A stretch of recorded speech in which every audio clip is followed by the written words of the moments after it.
Muy buenas noches, bienvenidos a 678. Les quiero contar, para que no se olviden, el domingo vamos a estar a las 10 de la noche cubriendo lo que esté pasando con las elecciones. Este domingo hay que ir a votar, así que no se olviden.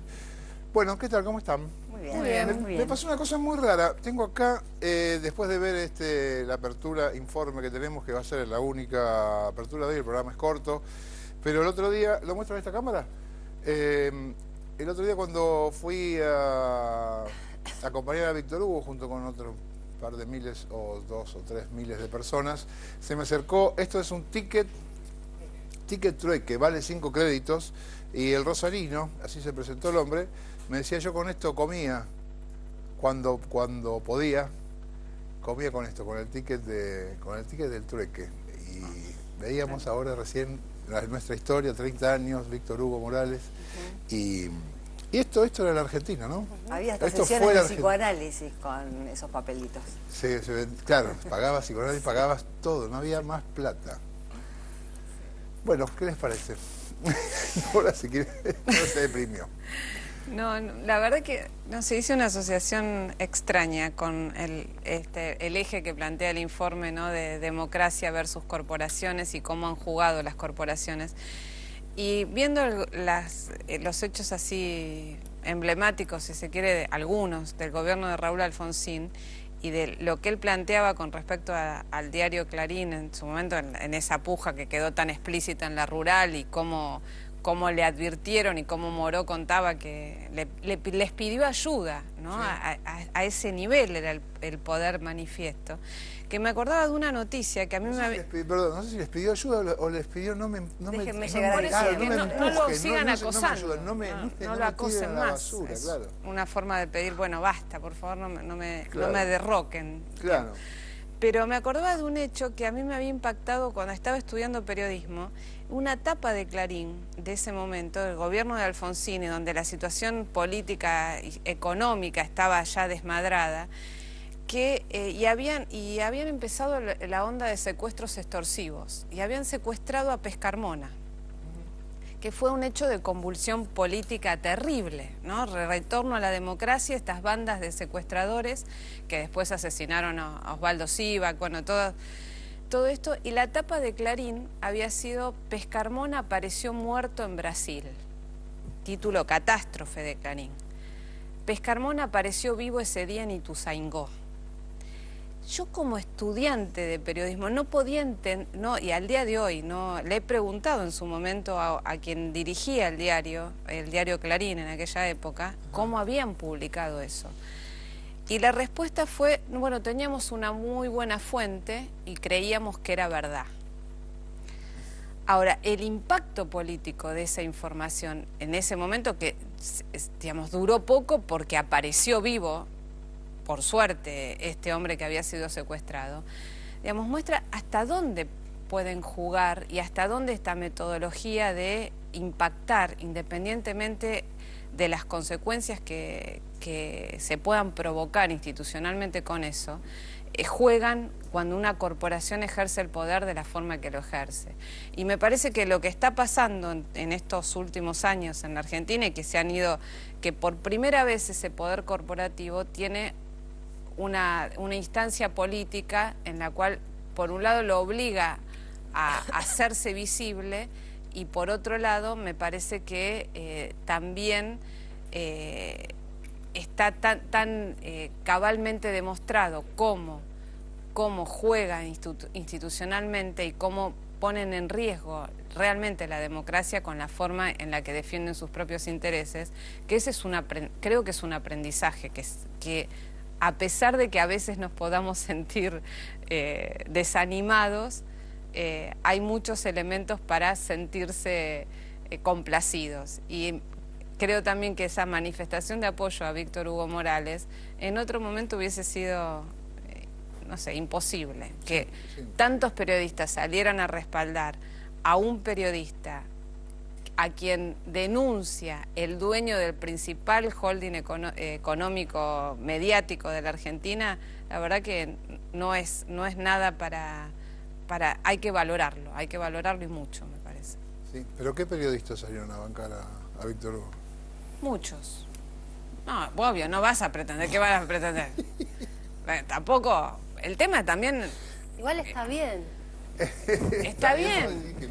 Y sí, porque queda más claro. Sí. Pero hay, digamos, no hay que desvalorizar el valor de los que estamos de un lado, porque si no, decir que no salió a respaldarlo las plumas de esos grandes medios de comunicación, y yo me alegro. ¿Qué querés que te diga? Hoy escuchaba a Mario Weinfeld y en el programa él recordaba el caso de Berbisky, cuando él fue llevado por Menem también en una demanda. Y entonces comentaba el día de que la jueza fue Garrigós de Rebori, y entonces recordaba a los periodistas que habían ido a apoyar a Berbisky. Bueno, la lista del grupo periodistas, que era toda una cantidad de firmas notables. Y bueno, lo que queda es como esta idea de que en algún momento era fácil como ser opositor, digamos, ¿no? Y apoyar a Berbisky. Hoy las cosas no son tan sencillas, hay que jugar un poquitito más para ponerse en algún lugar. Y yo me parece que era en línea con lo que decía Nora. Yo pensaba en el informe 3 cosas que me llamaron la atención. Hay una etapa de Clarín que cuando asume Menem, que ponen un textual abajo de él que dice: vengo a unir a las dos Argentinas. Sí. Bueno, en fin. Esa cosa de las palabras vacías, que en ese momento estaba permitido las palabras vacías. Nadie iba a preguntarle nada más a esas palabras, digamos. La otra cosa es lo de Alfonsín, cuando él, esta imagen de la rural hablando, la última entrevista que yo le hice a Alfonsín le pregunté qué le quedó por hacer de su gobierno. Y él me contesta: subir las retenciones. A mí en ese momento me pareció poco trascendido, qué absurdo, digamos, porque un presidente... Claro, yo digo, un presidente que tuvo que... Bueno, con el tiempo entendí que lo que me estaba diciendo era otra cosa. Era cuando uno se mete con las retenciones, se mete con las corporaciones. Y la otra cosa que recordé, porque no está en el informe, pero por otro trabajo que estaba haciendo, una cobertura de cuando fue el levantamiento de diciembre del 90. La revista Noticias hizo una cobertura sobre esa cuestión y uno de los que firmó una nota era Pablo Sirven, y en esa nota él analizaba cómo había sido la cobertura de los medios. Y en una parte dice, lo feo de la televisión es que agarraron una situación, la repitieron una vez y otra vez y otra vez y otra vez, y eso queda como que pasó tantas veces, o sea, cuestiona lo que nosotros cuestionamos muchas veces con los que se llaman casos de inseguridad. Y esas tres cosas me parece que marcan, por un lado, esto último que digo, cómo el sistema tenía su propia capacidad de cuestionarse porque no se cuestionaba a fondo, era como una especie de lavada de cara. Lo de Alfonsín lo que implica cuando vos te metés con algo que quizá parece algo menor y te metés con una corporación en serio. Y respecto de lo de Menem, de Vengo a unir a las Argentinas, cómo las palabras han dejado de estar vacías. Me parece que todo eso hoy es diferente. Puede gustarte más o menos cada cosa, pero eso cambió. Sí. Ahora lo que se dice es, estás en un lugar, hablas desde una posición, eso me parece que es lo más rico de estos 30 años. ¿Cintia? Estaba pensando en la tensión por el poder y en el esfuerzo que nos llevó a construir esta democracia, porque ha sido con mucho esfuerzo. Y también darle contenido a la democracia y corriéndola de la mirada tan liberal que fueron toda la década del 90. La década del 90 fue la continuidad simbólica de la dictadura. Estábamos en democracia, pero no vivíamos una democracia plena. Todo ese capital simbólico que ahora se ha recuperado es lo que uno dice, bueno, ¿con cuánto esfuerzo? Algunas percepciones de todo este tiempo, esta idea de que si este es un tiempo ganado, no es un tiempo perdido por las corporaciones.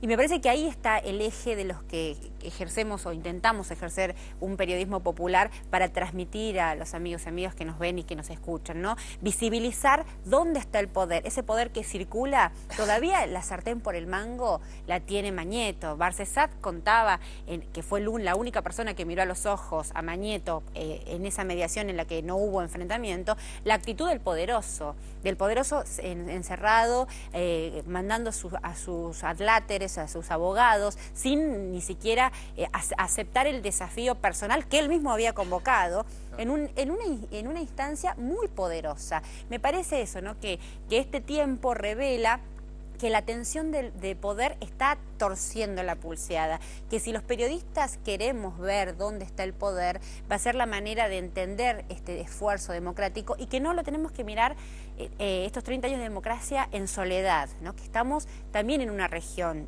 con más democracia, estamos también en un contexto y también hay acechanzas de la derecha fuera de la Argentina, también en los medios dominantes, digamos, dominan, valga la redundancia, y el golpe de Estado de Lugo yo siempre lo remarco porque me parece el ejemplo más cercano y palpable de cómo ese tiempo no perdidos por las corporaciones, si no lo batallamos, si no lo peleamos, si no lo fortalecemos, si no seguimos pensando en la democracia desde la democracia cualitativa, la democracia que queremos construir para nuestros pueblos latinoamericanos, siempre estamos en riesgo.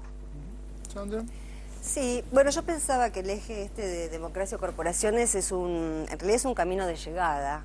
Yo creo que tenemos que pensarlo así. Si partimos desde el 83 a ahora y podemos leer, porque la democracia está en crisis en todo el mundo, está en crisis en Europa, ha estado en crisis y sigue en crisis en otros continentes.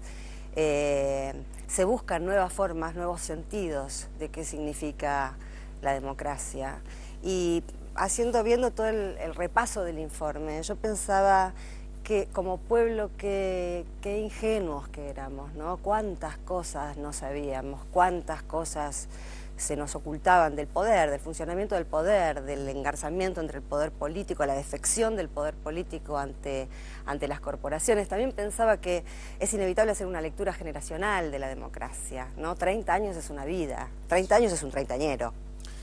Claro. Y nosotros que somos cincuentones, por lo menos mi generación, bueno, es por lo menos la satisfacción de saber que más de la mitad de mi vida la viví en democracia, pero que no empezó así. Yo egresé del secundario en el 76 y yo pensaba que el mundo y la vida era eso que había en este país en esos años, que era el horror, la muerte, la persecución, la dictadura en serio. Y los que vivimos la dictadura en serio, yo no sé si hemos sido capaces, creo que sí, por los resultados que están a la vista, ¿no? En tantos jóvenes de tantas orientaciones políticas distintas, entusiasmados en volver a tomar las riendas de la iniciativa política para que no la tomen otros, ¿no? Y una cosa, un detalle más que recordaba así puntual, después del estallido, en el 2002, cuando recién había asumido Duhalde, el Fondo Monetario Internacional, Köhler era el titular en ese momento, la segunda era Kruger, dijo desde Australia, sin ni siquiera acercarse a la Argentina, que estaba, el sonido de la Argentina era metálico, todo el mundo golpeaba las puertas y las vallas del Congreso, de la Rosada y de todos los bancos. Y el titular del Fondo Monetario Internacional dijo en ese momento que a la Argentina le esperaba un camino largo y doloroso. O sea, nos estaban pronosticando más dolor del que ya había habido en los años anteriores y en el 2001. Y esa fue la primera vez, me parece bueno tenerlo presente, que el Fondo Monetario no se conformó con dictar por teléfono las recetas económicas, sino que mandó a sus técnicos para que codiseñaran en ese verano qué plan económico iba a poner en marcha ese gobierno argentino. Muy impresionante. Han pasado 30 años y me parece que, bueno, lo que decían las chicas, digamos, se ha construido y se sigue construyendo y la verdad que el otro día fui a una charla en el colegio Carlos Pellegrini de chicos de cuarto y quinto año, que la verdad que cuando uno ve a esos chicos militando, participando, informándose, preguntando con conciencia, uno tiene la verdad la esperanza y ahí también hay un corte generacional. Es inevitable. Yo viví la secundaria durante la dictadura, entonces la política era o terror o riesgo. No había posibilidad de pensar en que la política era una herramienta, la herramienta más maravillosa para poder cambiar la sociedad en beneficio de todos o de la mayoría. Y ver esos chicos participando me parece que y hacerlo con tanta alegría y con tanta conciencia, me parece que es un logro maravilloso y que a veces no tomamos conciencia de lo que esto significa.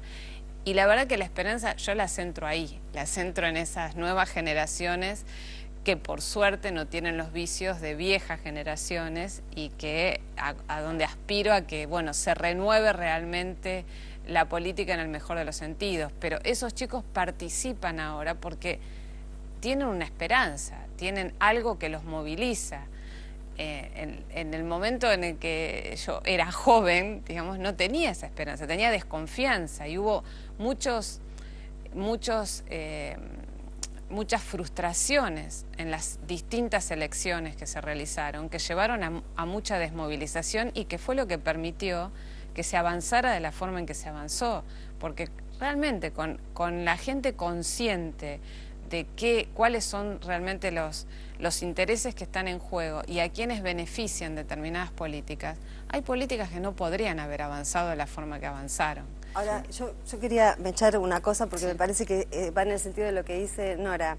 Cuando nosotros hablamos de política, no es para santificarla. Hay mucha mugre todavía en la política. Lo bueno, lo diferente, lo extraordinario de este momento es que cuantos más pibes se acerquen a la política, va a haber más gente para limpiarla. Igual en los 80 había justo una revista llamada 1320, ustedes se deben acordar, que era, la juventud era de los 13 a los 20, esa era como la marca de época, sí, ¿no? Y eso en los colegios, yo hice la mitad de la escuela secundaria en democracia, y salimos de ahí, el estallido era militancia y militancia. Por eso así hincapié en la frustración. Claro, pero además lo más terrible de eso es que había esta cosa digamos, los partidos políticos trabajando juntos, mucho laburo social, en esos años había todo eso. Y una cosa que yo recuerdo, pero con mucho dolor, es que en el 87, cuando fue el Felices Pascuas de Alfonsín, que uno entiende, digamos, por qué, pero dolió de todas maneras, la frustración era, nos mintió. La palabra, no era un acontecimiento, era la palabra rota. Me parece que fue más difícil recuperar la palabra que la distribución de la riqueza, no sé. Chicas, tenemos muy poquito tiempo. Nada, quería decir solamente, cuando Nora decía ahora vemos estos chicos militantes, qué sé yo, con alegría, y es porque se acabó el miedo, ¿no? Y pensaba también en esta medida que tomó Mañeto, y ahora estuvieron los últimos meses se les fue, pero hicieron una gran campaña para recuperar el miedo, ¿no? Hay como que necesitan el miedo. Claro. Necesitan el miedo. ¿Alguna otra cosa chiquita? Porque esto fue una sitcom, media hora. Solo a tono con lo que decía, yo quiero rescatar, alguien dijo aquí hace muy poquito, la política como el territorio de la amistad, ¿no? Que hace un tiempo era impensado, la analizábamos desde lo limpio, desde lo sucio, desde lo bueno, desde lo malo, desde las contradicciones, pero la política como el territorio convocante de la amistad, yo lo vi en la movilización por Víctor Hugo, es muy fuerte, es muy emocionante. Bueno, dicho esto, amigos, entonces, ya que hablábamos de la amistad, hasta el domingo a las 10 de la noche. Recuerden que el domingo hay que votar, voten con el corazón, les mandamos un beso. Chau, esto fue todo por hoy.